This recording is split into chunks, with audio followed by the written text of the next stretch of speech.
Shalom, selamat pagi bagi Bapak, Ibu, serta saudara-saudari sekalian. Selamat berjumpa kembali di dalam Renungan Harian Toraya, edisi Jumat, tanggal 4 April tahun 2025. Bapak, Ibu, serta saudara-saudari sekalian, kita patut bersyukur oleh karena pemeliharaan dan penyertaan Tuhan, sehingga pada saat ini kita masih diberikan waktu dan kesempatan untuk menikmati hari baru, hari karunia Tuhan. Dan mengawali segala kegiatan kita hari ini, mari kita bersama-sama mengambil waktu sejenak untuk belajar firman Tuhan.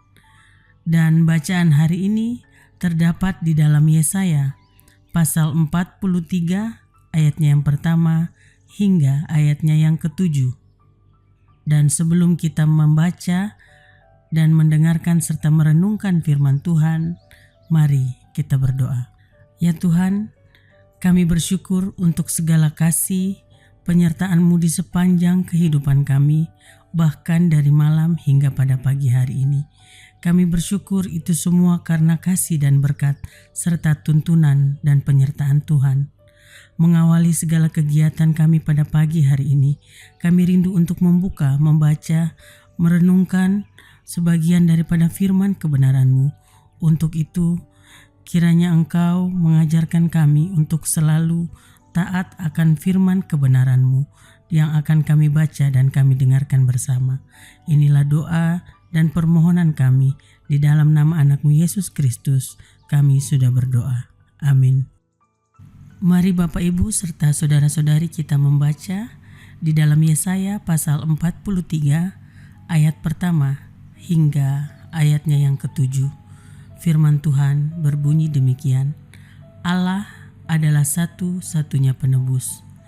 Tetapi sekarang beginilah firman Tuhan yang menciptakan engkau, hai Yakub, yang membentuk engkau, hai Israel. Janganlah takut, sebab aku telah menebus engkau. Aku telah memanggil engkau dengan namamu. Engkau ini kepunyaanku.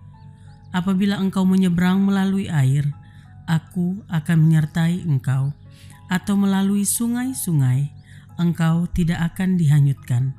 Apabila engkau berjalan melalui api, engkau tidak akan dihanguskan, dan nyala api tidak akan membakar engkau. Sebab akulah Tuhan Allahmu yang Maha Kudus, Allah Israel, Juru Selamatmu. Aku menebus engkau dengan Mesir, dan memberikan Ethiopia dan Seba sebagai gantimu, oleh karena engkau berharga di mataku dan mulia. Dan aku ini mengasihi engkau, maka aku memberikan manusia sebagai gantimu dan bangsa-bangsa sebagai ganti nyawamu. Janganlah takut, sebab aku ini menyertai engkau. Aku akan mendatangkan anak cucumu dari timur, dan aku akan menghimpun engkau dari barat. Aku akan berkata kepada utara, berikanlah, dan kepada selatan, janganlah tahan-tahan. Bawalah anakku laki-laki dari jauh, dan anak-anakku perempuan dari ujung-ujung bumi. Semua orang yang disebutkan dengan namaku, yang kuciptakan untuk kemuliaanku, yang kubentuk dan yang juga kujadikan. Amin. Firman Tuhan. Dari pembacaan kita melalui Yesaya pasal 43 ayat pertama hingga ayat yang ke-7 diberikan satu tema: berharga di mataku. Berharga di mataku, keanggako dio pentiroku. Bapak, Ibu, serta saudara-saudari sekalian, banyak orang yang sering kali terjebak dalam anggapan bahwa dirinya tidak berharga. Ada beberapa alasan mengapa seseorang mungkin mempunyai pemikiran seperti itu. Kadangkala mereka merasa kurang beruntung dibandingkan dengan orang lain yang tampak sukses, tampak pintar, kaya, dan berkuasa. Dan ia semakin merasa seperti orang yang tidak berharga karena pengalaman hidupnya menunjukkan bahwa ia sering diremehkan dan tidak dihargai karena statusnya.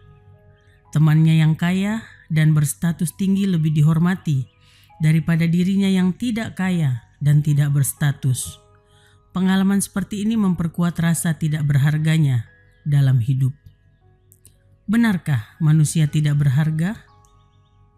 Kadangkala itu menjadi pertanyaan. Benarkah manusia tidak berharga?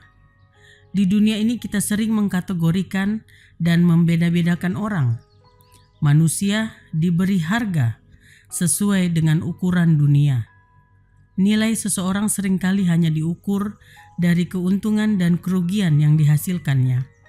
Namun, di dalam pandangan Tuhan terhadap dunia tidak sama dengan pandangan manusia. Manusia adalah makhluk yang sangat berharga di mata Tuhan.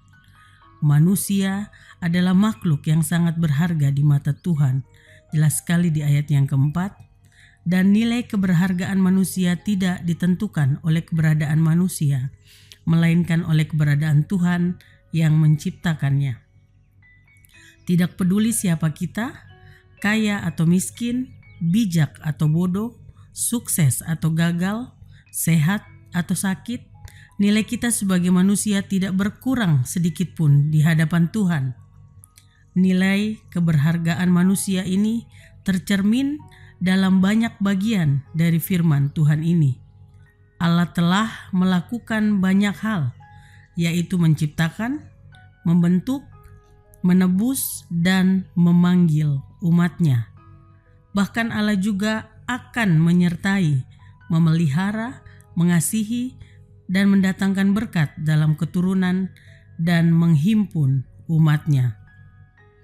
Allah menunjukkan betapa sangat berharganya manusia sejak semula, kini, dan masa yang akan datang. Semua itu adalah anugerah berharga dari Tuhan. Maka dari itu, kita jangan pernah mudah merasa tidak berharga di dunia ini.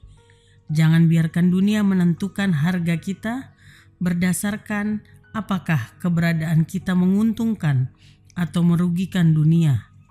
Kita berharga di hadapan Tuhan. Iman seperti ini membuat kita mensyukuri keberadaan kita dalam hidup dan memberi kita kekuatan untuk bangkit kembali dari segala situasi kehidupan yang muncul di dalam hidup ini. Berbahagialah kita semua yang merasa sangat berharga di mata Tuhan dan akan terus melakukan firman Tuhan berdasarkan kehendak-Nya. Amin. Firman Tuhan. Setelah kita sama-sama membaca, merenungkan kebenaran firman Tuhan, marilah kembali kita minta kekuatan di dalam doa. Kita berdoa. Bapa kami yang penuh kasih, kami sangat bersyukur karena kami semua menjadi anak-anak yang berharga di mata-Mu. Biarlah di sepanjang kehidupan kami akan terus mensyukuri segala nikmat dan berkat yang telah Engkau berikan kepada kami. Ajar kami dapat mempergunakan segala berkat yang daripada-Mu dan menyatakan bahwa hanya Engkaulah satu-satunya Tuhan dan Allah yang akan selalu menjaga dan memelihara kami di sepanjang kehidupan kami. Kami bersyukur di pagi hari ini kami dapat memulai kegiatan ini dengan membaca dan merenungkan firman kebenaran-Mu. Biarlah lewat itu semua kami akan dapat terus dikuatkan untuk menjalani hari-hari ke depan. Bersyukur buat segala kegiatan, bersyukur buat keluarga yang Tuhan telah berikan kepada kami. Kami mengucap syukur atasnya. Terima kasih ya Bapa untuk segala kasih dan berkat-Mu di sepanjang kehidupan kami.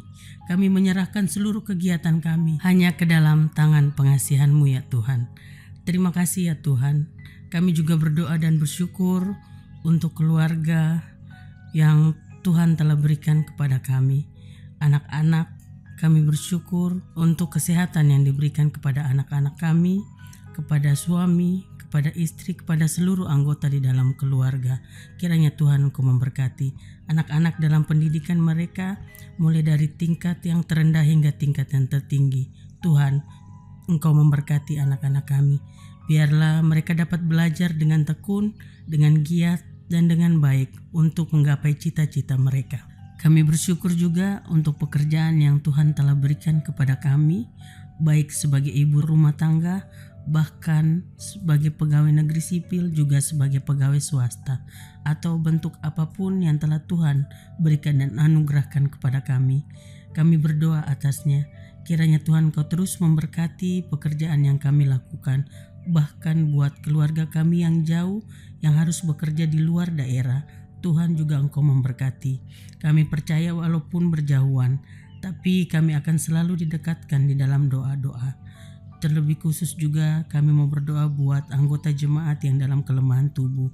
Kiranya Tuhan Engkau memberkati, sehingga dalam hari-harinya mereka boleh segera memperoleh kesembuhan dan dapat melakukan berbagai hal dengan penuh ungkapan syukur. Terima kasih ya Bapa. Kehidupan kami selanjutnya kami terus serahkan hanya ke dalam tangan pengasihan-Mu. Inilah doa dan ungkapan syukur kami yang kami bawa melalui anak-Mu Yesus Kristus, yang adalah Tuhan dan Juru Selamat kami. Kami selalu mengucap syukur kepada Bapa di sorga. Amin. Demikianlah renungan harian Toraya pada hari ini dari Jemaat Laheroi Balikpapan. Kiranya kita semua tetap setia mendengarkan firman Tuhan dan senantiasa diberkati oleh Tuhan di dalam menjalani hari-hari di kehidupan kita. Sampai jumpa pada renungan harian berikutnya. Tuhan Yesus memberkati kita semua. Salam.